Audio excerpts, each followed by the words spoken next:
Bon, une semaine après le premier teaser trailer de Avengers Doomsday, ça y est c'est officiel, un deuxième trailer a bien été diffusé, toujours en avant-première de Avatar 3. Et cette fois, il est dédié à un autre personnage, vous avez vu la miniature de la vidéo, et il s'agit d'un trailer pour Thor. Le premier trailer lui était dédié à Steve Rogers, et du coup on a bien un deuxième trailer qui est dédié à Thor, comme prévu par les petites rumeurs ici et là, et ça veut aussi dire qu'il y aura plusieurs autres trailers, possiblement 2 autres au minimum. A noter que ces trailers exclusifs au cinéma sortent bel et bien sur internet, sur YouTube pour une sortie mondiale, sauf que c'est le cas une semaine après. Du coup, à l'heure où sort cette vidéo pour le teaser trailer dédié à Thor, celui sur Steve Rogers, eh bien il est dispo partout, et du coup, ma vidéo aussi qui était sortie la semaine dernière pour analyser et réagir sur ce fameux trailer. Du coup voilà, comme convenu, on va couvrir ce deuxième trailer et tous les autres tous les mercredis, et celui de Thor c'est tout de suite. Pour des raisons évidentes, je ne peux malheureusement pas vous montrer ce trailer là, qui sera du coup disponible sur internet que une semaine plus tard, mais je vais vous décrire exactement ce qui se passe dans le trailer, plan par plan, tous les détails, mais aussi ce que Thor dit. Parce que oui, à contrario du trailer dédié à Steve Rogers, celui Thor, on l'entend parler, il y a du dialogue, et ça aussi, on va bien l'analyser. Le teaser trailer commence et on voit directement Thor dans une forêt. Il ne cherche pas quelque chose ni n'est recherché, mais il finit par s'agenouiller et il commence une prière adressée à son père Odin. Je cite, parce que j'ai noté toute la prière en question, « Père, toute ma vie j'ai répondu aux appels de l'honneur, du devoir, du combat. Mais le destin m'a offert une chose que je n'avais jamais espérée, une enfant. Une vie préservée de la tempête. Accorde-moi la force des pères de toutes choses, ça on va y revenir, pour pouvoir me battre une fois de plus, de faire un nouvel ennemi et de retourner auprès d'elle. Pas comme un guerrier, mais comme un protecteur. Qu'elle ne connaisse pas la guerre, mais la quiétude, celle que je n'ai jamais connue. Je t'en prie, Père, entends ma prière. » Et voilà, le trailer s'arrête, et de la même manière que pour le teaser trailer dédié à Steve Rogers, on a du coup un message pour confirmer la présence officielle de Thor dans ce film, avec un Thor reviendra dans Avengers Doomsday, et au bout, un nouveau poster dans l'idée avec ce fameux compte à rebours pour Avengers Doomsday. Et le teaser trailer s'arrête sur ça. Là aussi on est clairement dans la même vibe que le teaser trailer dédié à Steve Rogers. C'est vrai que ce ne sont pas des vrais trailers comme on a l'habitude, ce sont plutôt des teasers de trailers, ça tease l'arrivée d'un vrai trailer qui viendra beaucoup plus tard. D'ailleurs la sortie du teaser trailer de Steve Rogers sur internet nous a confirmé l'idée, parce qu'ils ne les appellent pas du tout des trailers. C'est des sortes de spots ou de teasers en attendant la vraie annonce du trailer. Du coup on a un trailer qui est autant concentré sur Thor lui-même, mais aussi sur sa fille, rappelant l'importance du thème de la paternité, ce qu'on avait déjà évoqué concernant le teaser trailer de Steve Rogers. Si via Steve Rogers on pouvait voir qu'il avait un enfant, ça aussi on le savait, et bien pour Thor, qui on le sait aussi, il a une fille et aujourd'hui elle a une importance capitale dans sa vie. Et force est de constater que ce thème de paternité a l'air d'être omniprésent dans à la fois les teasings pour ce Avengers Doomsday, mais aussi pour les films récents qui sont sortis, comme par exemple le film 4 Fantastiques avec sa scène post-crédit devenue maintenant iconique, où on voit Doom s'intéresser à l'enfant, cette fois de Reed Richards et Sue Storm. Bref, les enfants de nos héros sont visiblement très importants dans ce Avengers Doomsday. Aussi, et c'est très intéressant, le Thor qu'on voit dans ce teaser trailer, il est spécial, parce qu'il certes il fait une prière pour Odin pour l'aider dans un combat futur, mais son look montre déjà un Thor qui vient d'affronter quelqu'un ou quelque chose, il est déjà un petit peu blessé, il est déjà un petit peu affaibli, et c'est comme s'il avait fait une pause dans ce combat pour aller prier Odin, et puis y retourner. D'ailleurs, on retrouve un Thor avec les cheveux coupés, comme durant Infinity War et Endgame, durant son prime, et ça se comprend déjà parce que les réalisateurs du film Avengers Doomsday, c'est les frères Russo, et eux ils adorent ce Thor comme ça, un vrai Thor guerrier d'ailleurs. Il va y avoir sûrement beaucoup de combats avec Thor, mais aussi du coup on a un Thor qui va peut-être, non pas être au centre du film, mais peut-être comme Infinity War avoir sa propre quête sur le côté.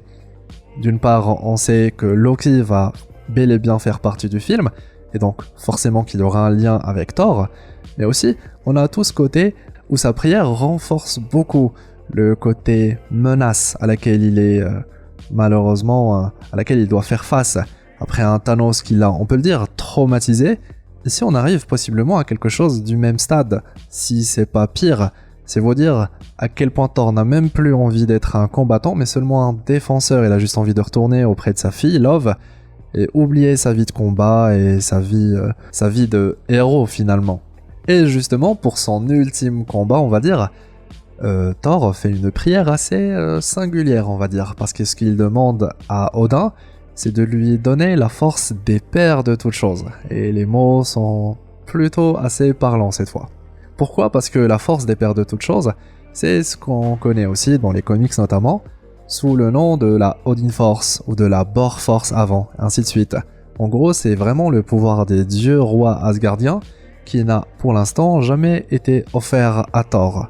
Et c'est intéressant parce que dans une scène coupée de Thor 3 Ragnarok, eh bien, on avait toute une scène où Odin devait à la base donner cette Odin Force à Thor, la lui offrir juste avant de mourir. Ce qui, du coup, n'a jamais vraiment eu lieu, vu que la scène a été coupée. Sauf qu'aujourd'hui, eh bien, je crois qu'on est complètement là-dedans. Thor va bel et bien recevoir cette fameuse Odin Force, ce pouvoir ultime des dieux rois d'Asgard, sachant que ce pouvoir est à chaque fois amplifié par son nouveau possesseur. C'est ainsi, par exemple, dans les comics que la Bor Force est devenue la Odin Force, puis est devenue la Thor Force, une fois que Thor l'a complètement maîtrisé cette force. Du coup, préparez-vous, je vous le dis déjà, le Thor qu'on va avoir dans Avengers Doomsday, je crois qu'il va dépasser de loin tout ce qu'on a vu de lui. C'est vrai que pendant longtemps, on avait cette idée d'un prime de Thor dans Avengers Infinity War, où il a réussi carrément à, non pas repousser le pouvoir des pierres d'infinité, mais c'était à peu près ça. Et depuis, c'est vrai qu'il a un petit peu downgrade, il a un peu faibli en termes de puissance.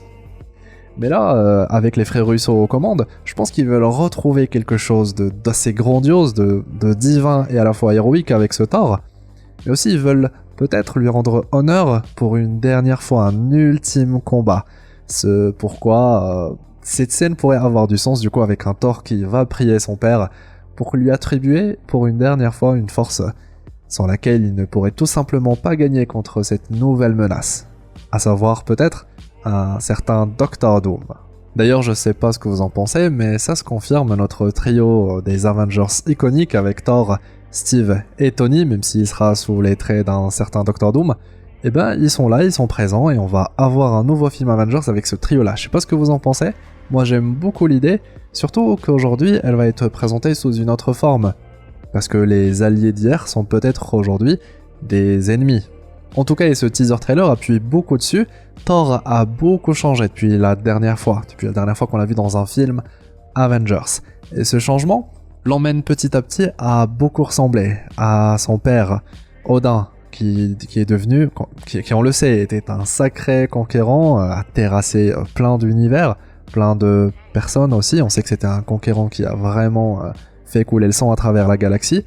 Et ce Thor, qui était au départ un petit peu dans le même ordre d'idée, avant qu'il se fasse punir, on va dire, par Odin, dans le tout premier film, lorsqu'il lui a retiré le marteau, etc. Depuis, on a un petit peu assisté à sa transformation petit à petit, d'un dieu qui prône le combat et les conquêtes, un dieu qui petit à petit cherche plus à devenir sage, à livrer seulement les batailles obligatoires, et surtout celles qui protègent les plus faibles, on va dire. C'est en tout cas l'idée qu'on retrouve aussi à travers ce teaser trailer. Faisons maintenant un petit aparté du côté des enfants, le fameux thème de la paternité dont je parlais, parce que, en effet, ces enfants des héros sont particuliers pour certains, pour pas dire la majorité. Déjà, l'enfant des 4 Fantastiques de Reed et Sue, c'est Franklin Richard, et clairement il a des pouvoirs cosmiques, on l'a vu ça en 4K au cinéma.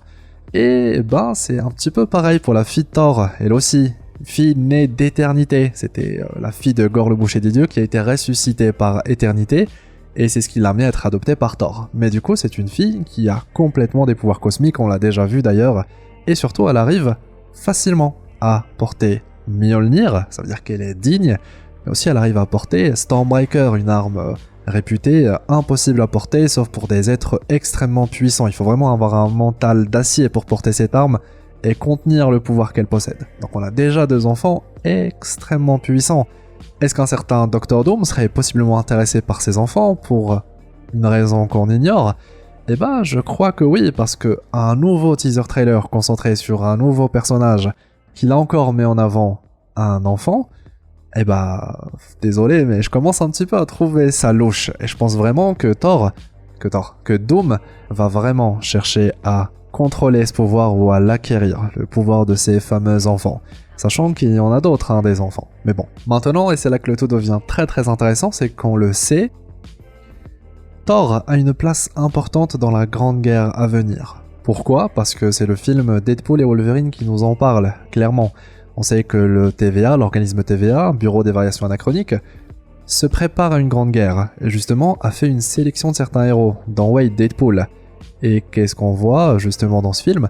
C'est qu'apparemment, dans l'un des futurs possibles, parce que le TVA est capable de visualiser un peu les futurs possibles comme le faisait Strange face à Thanos, eh bien on a toute une scène où Deadpool interagit avec Thor. Ça veut dire que Thor est techniquement un personnage clé de ce combat, de cette bataille. Ce qui personnellement me fait dire que notre Thor préféré n'est pas prêt de mourir pour ce film Avengers Doomsday, mais possiblement plus tard dans Secret Wars. Ou du moins, c'est ce que, personnellement, je comprends. Petite parenthèse très très intéressante, c'est que dans les fameux futurs possibles vus par le TVA, je sais que le sujet est un petit peu complexe, je vais pas en faire des tonnes, mais dans ces fameux futurs possibles, lorsqu'on a vu Thor à l'écran avec Deadpool, eh ben il avait les cheveux longs. Et ça veut dire deux choses. La première, c'est que Thor ne va pas mourir dans Avengers Doomsday parce qu'il a les cheveux courts, ils auront le temps de pousser pour Secret Wars. Ou alors autre chose, les futurs possibles, un terme qui parle de lui-même, ne se réaliseront peut-être pas. Dans ce futur possible, peut-être que Thor avait les cheveux longs et du coup le cours du temps avait eu une toute autre finalité. Alors qu'ici, avec un Thor qui a les cheveux courts, on serait tout simplement dans une autre ligne temporelle ou dans un autre futur possible, on va dire. Je pense que c'est un peu plus juste de dire un autre futur possible. Donc cette fameuse technologie de la TVA, elle est pas forcément très très fiable. Comme le dit si bien le TVA, ce sont des futurs possibles.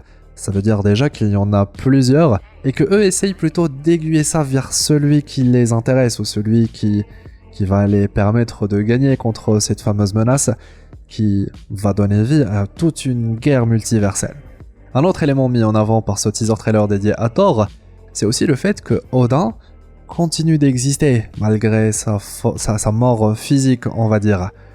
Et ça, ça a été un petit peu mis en avant durant le dernier film Thor 4 Love and Thunder, et où, dans la scène post-crédit, il était possible de visualiser la dimension Valhalla, littéralement un paradis, une dimension d'après-vie pour les Asgardiens.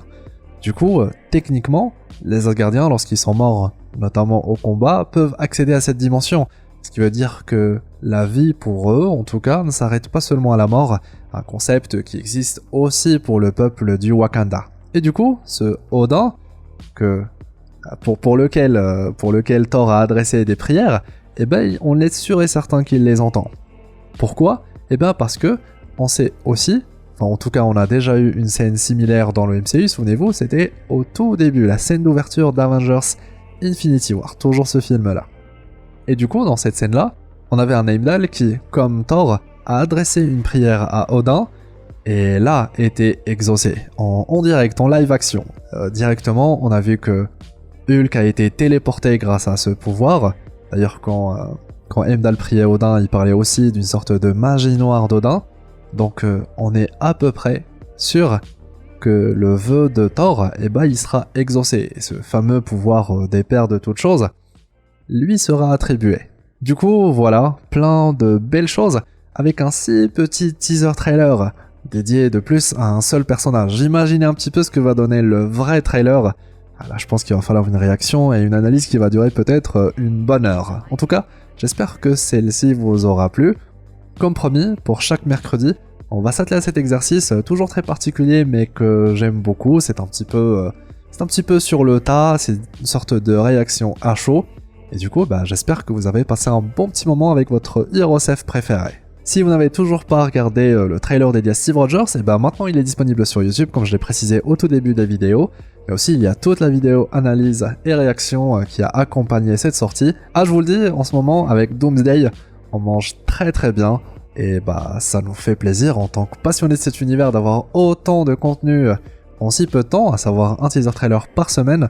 Moi, personnellement, je suis ravi. Je sais pas vous, mais je suis ravi. Alors si en plus on peut vivre ça tous ensemble à travers ce genre de vidéo, moi perso, c'est que du kiff. En tout cas, j'ai hâte d'avoir vos retours concernant ce nouveau teaser trailer. Et aussi, si vous aimez bien cette stratégie de Marvel d'en sortir un par semaine exclu cinéma, puis une semaine plus tard le sortir pour tout le monde sur internet. Voilà, je vous donne rendez-vous du coup dans l'espace commentaire, premier je lis et réponds à tout le monde, transformant cet espace commentaire en plein d'infos intéressantes sur ce Doomsday, de théories, d'idées. Promis, je lis tout le monde comme toujours. Et vu que vous êtes des explorateurs d'exception, parce que vous êtes restés jusqu'au bout, n'hésitez pas à mettre un petit commentaire un petit peu bizarre, genre Thor n'a jamais tort, nous on se comprendra mais les autres, ils vont juste rien comprendre. Voilà. Je compte sur vous pour le pouce en l'air, le fameux pouce bleu avec le gant de l'infini, ça me fait toujours plaisir, un grand merci. Et je vous invite à rejoindre la chaîne, à vous abonner si c'est toujours pas fait. Objectif 350 000 explorateurs d'univers. Rendez-vous dans quelques jours pour une nouvelle vidéo sur la chaîne, ce sera ce week-end, le dimanche. Quant à moi, eh bien, je vous souhaite une belle journée ou une agréable soirée. C'était HeroesF, votre explorateur d'univers préféré, pour vous servir. Salut!